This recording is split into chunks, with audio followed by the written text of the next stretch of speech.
Okay, so what we're going to do is adapt this metal or aluminum extruder feeder onto the Monoprice 3P.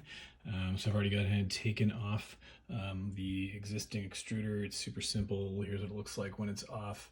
It's just like a bunch of screws. So just undo all the screws and pull it off. You're not going to need any of that stuff again. So basically there it is. Those are all the pieces that came off, but again, it doesn't matter. It's literally just super simple Phillips screw to take them all out. So next we somehow have to get this guy off. I went ahead and pulled out the little bolt that was holding it in there, or a little nut that was holding it in there, but it doesn't want to seem to come off yet, and it doesn't really fit on with the other part. So I'm just gonna have to smash away at it for a minute, maybe get some heat, and we'll see if that'll come off. So I just happen to have one of these handy butane soldering irons, and yeah, I just heated up the side of it and pried, and all the crappy glue that's holding on, which I don't know why it would be there since there's a lock nut. Anyway, that all came off and just pries right off. All right, and next, super easy, you just take this other little gear and you kind of want to push it down to about here. I would do it with my hands, but whoops, the motor falls out sometimes. But this is still really hot, so I might have to give that a second before I do that. But yeah, you basically want to push it down until it's like got maybe 1 millimeter clearance at the bottom. So you end up with something like that. I guess that's kind of the distance. Maybe it's more than 1 millimeter, but it doesn't really matter. You've got a pretty large area to worry about here. So make sure that you got these little guys tight. And yep, they are. Again, this stupid motor will keep trying to drop out. Just pull it back up. I don't know why they wouldn't have had a separate set of securing screws for that, but whatever. Okay, we'll pull that up in a second. And there we go, it's for some reason staying by itself.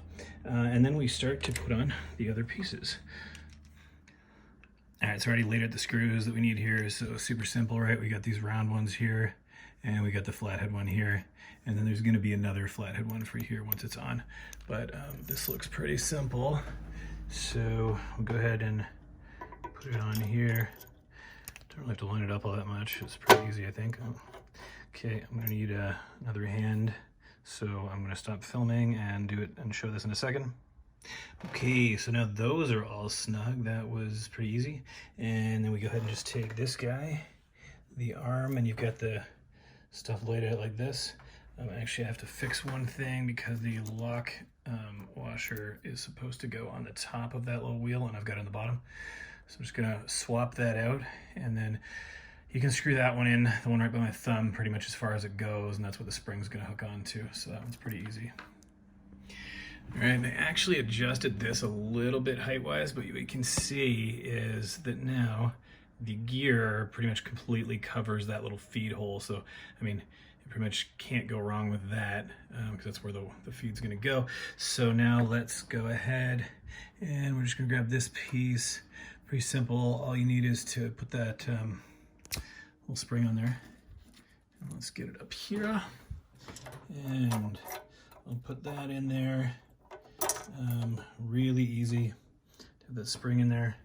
And then just need to kind of line this up a little bit.